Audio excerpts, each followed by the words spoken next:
ಹೇಳ್ತಾರೆ. ಒಳ್ಳೇದ ಇದು? ಕೆಟ್ಟದು ಅಂತಾನೆ ಎಲ್ಲರೂ ಹೇಳೋದು. ನಮ್ಮ ಬೀದಿ ವ್ಯಾಪಾರಿಗಳೆಲ್ಲ ಕೆಟ್ಟದು ಅಂತ ಹೇಳ್ತಾರೆ. ಅವ್ರು ಹೇಳ್ತಾರೆ ಒಳ್ಳೇದ್ ಮಾಡ್ತಾ ಇದೀವಿ ಜನಗಳಿಗೆ ಅಂತ ಹೇಳ್ತಾರೆ. ಅವ್ರು ಯಾವುದೇ ಕಾರಣಕ್ಕೂ ಒಳ್ಳೇದ್ ಮಾಡ್ತಾ ಇಲ್ಲ ಸರ್. ಈಗ ನಿಮ್ಗೆ ಅದರ ಪರ್ಯಾಯ ವ್ಯವಸ್ಥೆ ಏನ್ ಮಾಡ್ಕೊಡ್ಬೇಕು ಅವರು? ಸರ್ ನಾವು ಇಲ್ಲಿ ನಮ್ದು ಒಂದು ಬೀದಿ ವ್ಯಾಪಾರಿಗಳಿಗೆ ಅಂತ ಒಂದು ಸುಪ್ರೀಂ ಕೋರ್ಟ್ 2014ರಲ್ಲಿ ಒಂದು ಕಾನೂನು ಮಾಡಿದೆ. ಅದು ಯಾವುದೇ ಬೀದಿ ವ್ಯಾಪಾರಿಗಳ ನಿಯಂತ್ರಣ ಮತ್ತು ಕಾನೂನು ಅಂತೇಳಿ ಒಂದು ಅವ್ರನ್ನ ಕಾಪಾಡೋದು ಅಂತೇಳಿ ಒಂದು ಕಾನೂನು ಮಾಡಿದೆ. ಅದ್ರ ಪ್ರಕಾರ ಏನು ಹೇಳಿ ಮತ್ತೆ ಒಂದು 2018ರಲ್ಲಿ ಒಂದು ಎಲೆಕ್ಷನ್ ಆಯಿತು. TVC ಟೌನ್ ವೆಂಡಿಂಗ್ ಕಮಿಟಿ ಅಂತೇಳಿ ನಮ್ಮ ಬೀದಿ ವ್ಯಾಪಾರಿಗಳಿಗೋಸ್ಕರ ಬೀದಿ ವ್ಯಾಪಾರಿಗಳಿಂದನೇ ಚುನಾಯಿತರಾಗಿದ್ದೀವಿ ನಾವು. ನಾನು ಟೌನ್ ವೆಂಡಿಂಗ್ ಕಮಿಟಿ ಮೆಂಬರ್ ಕೂಡ, ಸೌತ್ ಝೋನಲ್ಲಿ ನಾನು ಮೆಂಬರ್ ಕೂಡ ಆಗಿದ್ದೀನಿ. ಏನೇ ಇವರು ಎತ್ತಂಗಡಿ BBMP ಅವರು ಈಗಿನ GB ಇದೆಯಲ್ಲ, ಅದು ಏನೇ ಎತ್ತಂಗಡಿ ಮಾಡೋಕ್ ಮೊದಲು ನಮಗೆ ಬೇರೆ ಪರ್ಯಾಯ ವ್ಯವಸ್ಥೆ ಕಲ್ಪಿಸಿ ಅನಂತರ ಎತ್ತಂಗಡಿ ಮಾಡಬೇಕು. ಈಗ ನೀವು ನಿಮ್ಮಂತ ಫುಟ್ಪಾತ್ ವ್ಯಾಪಾರಿಗಳನ್ನ ಎತ್ತಿಸ್ಬಿಟ್ರೆ ಎಲ್ಲ ಸರಿಯಾಗುತ್ತಾ? ಅದನ್ನೇ ಕೇಳ್ತಾ ಇದೀವಿ ನಾವು. ಈಗ ಪಾದಾಚಾರಿಗಳಿದ್ರೆ ನಾವಿದ್ರೆ ಪಾದಾಚಾರಿಗಳು ಅನ್ನೋ ತರ ನಾವು ಇಬ್ಬರಲ್ಲೂ ಅವಿನಾಭಾವ ಸಂಬಂಧ ಇದೆ. ಅದನ್ನ ಅವ್ರು ತಿಳ್ಕೊಳ್ತಾ ಇಲ್ಲ. ಪಾದಾಚಾರಿಗಳಿಂದನೇ ನಮ್ಮ ಬಿಸ್ನೆಸ್ ನಡೀತಾ ಇರೋದು. ನಮ್ಮಿಂದ ಪಾದಾಚಾರಿಗಳಿಗೂ ಒಂದು ಅನುಕೂಲ ಆಗ್ತಾ ಇದೆ ಹೊರತು ನಮ್ಮಿಂದ ಅನಾನುಕೂಲ ಯಾವ್ದು. ಎಲ್ಲೋ ಒಂದ್ ಕಡೆ ಯಾವ್ದೋ ಒಂದು ರಾಜ್ಯದಲ್ಲಿ ಈ ತರ ಪಾದಾಚಾರಿಗೆ ಆಕ್ಸಿಡೆಂಟ್ ಆಗಿ ಮಗು ತಿರೋಯ್ತು ಅಂದ್ಬಿಟ್ಟು ಎಲ್ಲ ಕಡೆ ಅದೇ ತರ ನಡೆಯುತ್ತೆ ಅಂತ ಅದನ್ನೇ ಹೇಳ್ತಾ ಇರೋದು. ಕೂಲಂಕಷವಾಗಿ ಪರಿಶೀಲಿಸಬೇಕು. ಹೈಕೋರ್ಟ್ ಆದೇಶ ಅಲ್ಲ, ಸುಪ್ರೀಂ ಕೋರ್ಟ್ ಆದೇಶ ಇದೆ. ಆದ್ರೂ ಸುಪ್ರೀಂ ಕೋರ್ಟ್ ಆದೇಶದಲ್ಲಿ ನಮ್ಮ ಬೀದಿ ವ್ಯಾಪಾರಿಗಳನ್ನ ಎತ್ತಂಗಡಿ ಮಾಡಿ ಅಂತ ಯಾವುದೇ ಆದೇಶ ಇಲ್ಲ. ಅವರಿಗೂ ರಕ್ಷಣೆ ಕೊಟ್ಟು ಪಾದಾಚಾರಿಗಳಿಗೂ ಜಾಗ ಮಾಡಿಕೊಡಿ ಅಂತ ಇದಿದೆ ಸುಪ್ರೀಂ ಕೋರ್ಟ್.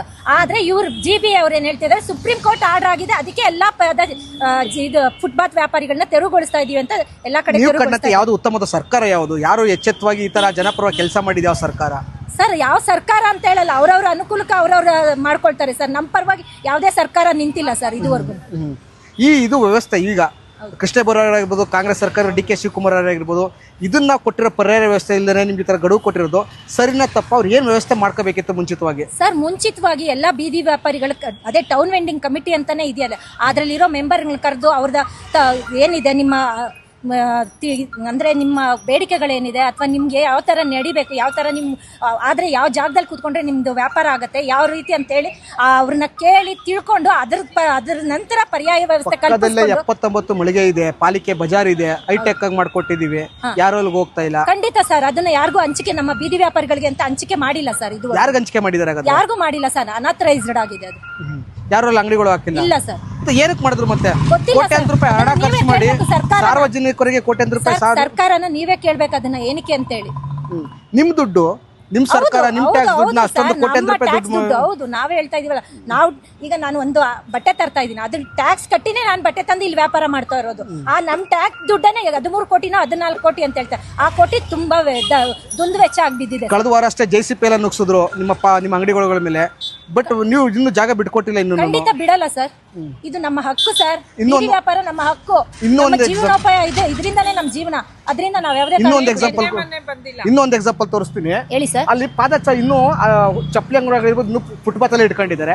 ಅಲ್ಲಿ ಯಾಕೆ ಬುಲ್ಡೋಜರ್ ನುಗ್ಗಿಲ್ಲ ನಿಮ್ಮ ಅಂಗಡಿ ಮುಂದೆ? ನಿಮ್ಗೆ ಯಾಕೆ ಬುಲ್ಡೋಜರ್ ಹಾಕ್ತಿದ್ದಾರೆ? ಅದೇ ಹೇಳ್ತಾ ಇಲ್ವಾ, ಗುಬ್ಬಿ ಮೇಲೆ ಬ್ರಹ್ಮಾಸ್ತ್ರ ಅಂತ ಹೇಳ್ತಾರಲ್ಲ ಸರ್. ಅದಕ್ಕೆ ನಮ್ಮ ಬೀದಿ ವ್ಯಾಪಾರಿಗಳು ಎಚ್ಚೆತ್ಕೊಳ್ಳಿ ಅಂತ ಒಂದು ಈ ತರ ಮಾಡ್ತಾ ಇದ್ದಾರೆ. ಎಚ್ಚೆತ್ಕೊಂಡಿದೀವಿ ಸರ್. ಅಲ್ಲೇ ಒಂದು 10-20 ಮೀಟರ್ ಅಷ್ಟೇನೆ ಅಲ್ಲಿ ಸರ್. ಇಲ್ಲೇ ಅಲ್ಲ, ಎಲ್ಲಾ ಕಡೆನೂ ಅಷ್ಟೇನೆ. ಫುಟ್ಪಾತ್ ಅವ್ರ ಮೇಲೆ ಮಾತ್ರ, ಫುಟ್ಪಾತ್ ಮೇಲೆ ಇರೋರ್ ಮೇಲೆ ಕಣ್ಣು ಕಾಣಿಸ್ತಾ ಇದೆ ಹೊರತು ಆ ತರ ಶ್ರೀಮಂತರ ಅಂಗಡಿಗಳ ಮೇಲೆ ಕಾಣಿಸಲ್ಲ ಸರ್. Thank you. ಖಂಡಿತ. ಮಾತಾಡ್ಸಪ್ಪ.